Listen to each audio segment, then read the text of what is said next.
Alright.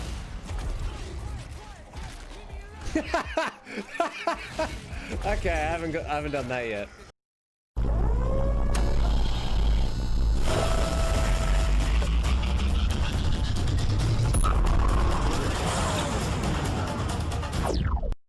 It is finally here. The answer to our prayers and the thing we have been waiting for ever since TennoCon. The Helmith has arrived. It has been roughly 2 days since we have had access to our Beefcake Boy, which is what we have lovingly named this legend. And today we're going to be exploring some of the things to do with the Helmith, namely the ability Mark for Death. Now there are quite a few abilities that come with the Helmith system, as well as being able to transfer your own abilities from Warframe to Warframe. However, Mark for Death is absolutely insane, so we 100% have to try out a few synergies and get some nukes going. Alright, so before we get started, let's actually look at the ability itself. Mark for Death stuns an enemy. A portion of the next damage you deal to it will be dealt to all enemies around it. It has a base range of 30 meters, a damage of 50%, and an energy drain of 50. Now, even if you couldn't mod this, 50% of damage, considering how much damage we can do with certain things, is already ridiculous. Now, if we take into account some mods and some synergies, things get hectic. However, first on this list will be Ash and the amazing synergy he has with Fatal Teleport, the augment for his third ability, and Mark for Death coming along with hammers. This synergy already has a couple of videos made on it by Nightmare Frame and Gaz, and if you haven't seen those videos, I would suggest going and checking them out. They are a massive inspiration for this video and some of the other content on this channel. Now let's quickly fly through the build. Now because we've got Mark for Death on here as well, we need to make sure our mods also help improve both Mark for Death as well as our teleport, which we'll be using for the augment Fatal Teleport.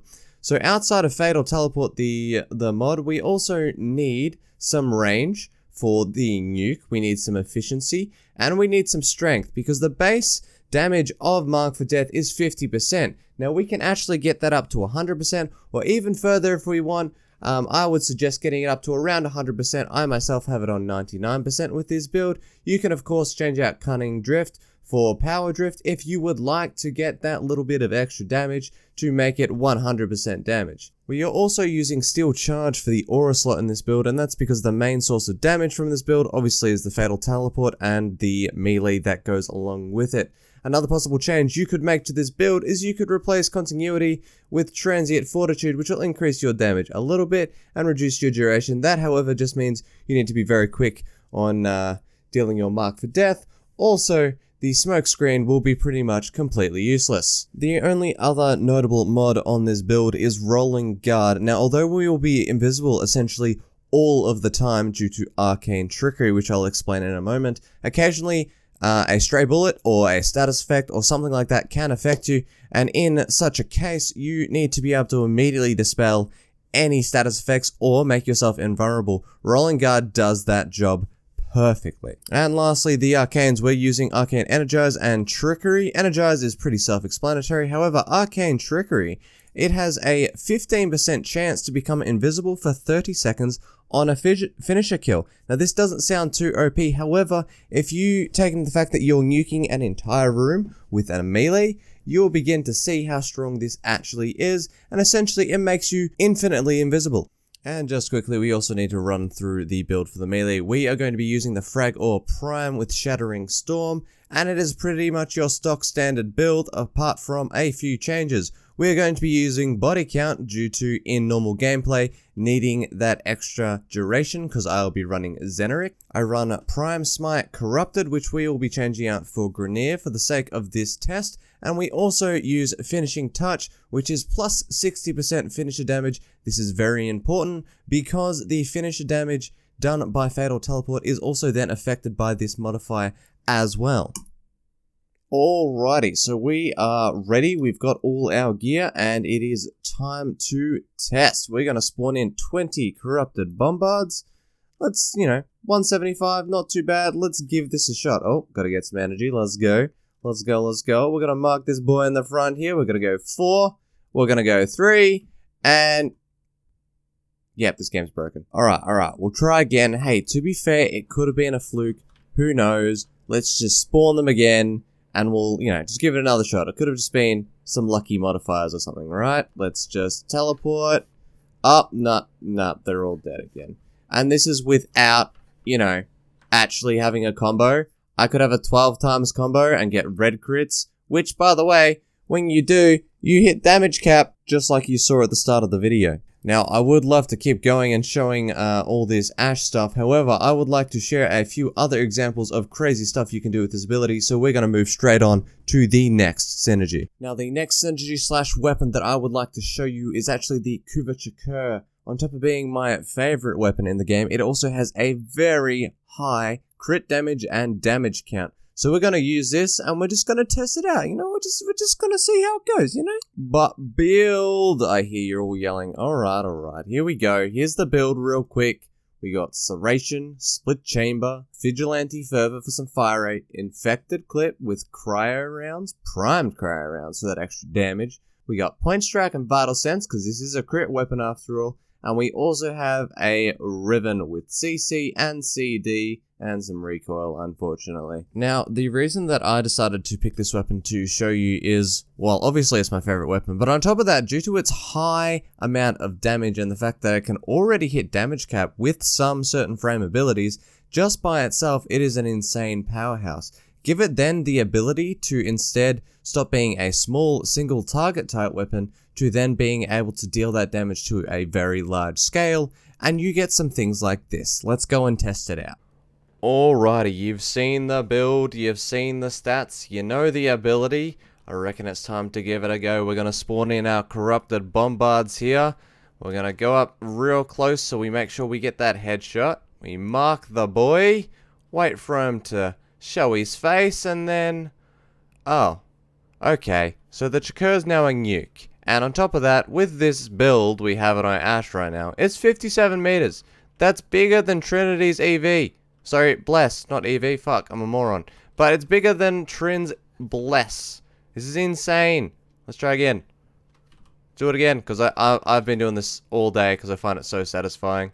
You just press 4, you wait for him to stand up, and you shoot him in the head.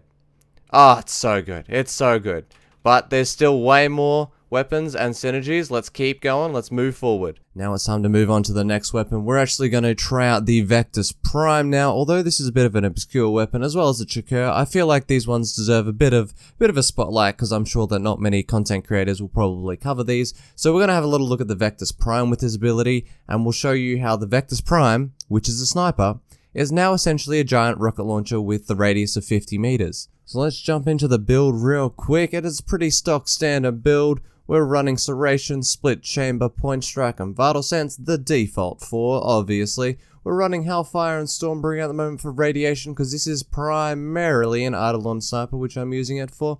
We have Infected Clip for some more damage, as well as a Puncture, Toxin, and CC Riven. Although not the best Riven, it is the only one I've got, so it is the one that we will be using. We're going to test it out, and we're going to show you how the Vectus Prime is no longer a sniper, but actually a feckin' rocket launcher.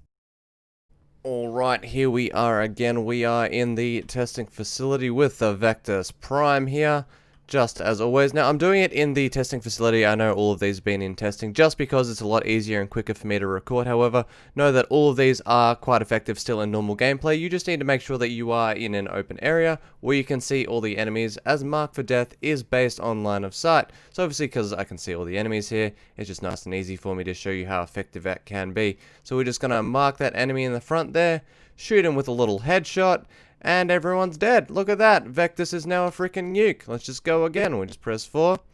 This thing is absolutely insane. In any open map, you can just turn any weapon with a high amount of damage into a nuke. It's awesome. Overall, this Mark for Death ability is absolutely insane. Thanks to Gaz and Nightmare for showing the Ash synergy, but on top of that, the Vectus Chakur are just a couple of examples of all the different types of nukes and strong synergies you could find from this one ability alone. It is a hilariously strong ability, and I will not be surprised if it gets nerfed within the next week. So, if you are playing currently and you would like to test this stuff out, I suggest you work hard to get that Helmith so you get the chance to try this out before it gets nerfed. It is way too overpowered, and 100%, without a doubt, it will be gone very, very soon. Bear in mind, we've only scratched the surface. There are so many different weapons, frames, and abilities that could be connected to one another to make insane synergies and insane damage numbers. I, however, am very happy with the synergies that have been found, and I'm probably going to be sticking with the Ash Fragor synergy and the Chaco synergy with most of my gameplay until it gets nerfed, because it is hilariously fun to shoot a single weapon and see an entire room explode, or to be permanently invisible and hit damage cap on every single enemy. And I'm sure in the coming weeks there are going to be more abilities that are found to be overpowered, more synergies with this ability, but on top of that, as people subsume their own frames, there are going to be way more synergies, way more abilities, and there are going to be tons of videos and synergies coming out. I'm going to try and cover as many as I can on this channel. I've already subsumed 3 Warframes. I'm going to keep going, and I'm going to make synergies as much as I can for you guys. This was just one that I couldn't wait. It is so overpowered, it is so strong, and you need to try it before it gets nerfed. So log into Warframe, get that Helmith, get this ability, make some builds, and enjoy the insane damage numbers. We are going to be doing some more testing and all that kind of stuff on our stream. We stream every single night over on twitch.tv/RoboStealth. So if you haven't chucked us a follow over there or seen us over there before, go and say hi. That is going to be the end of this video though. However, don't forget to hit that sub button, and I will catch you all later. Robo out.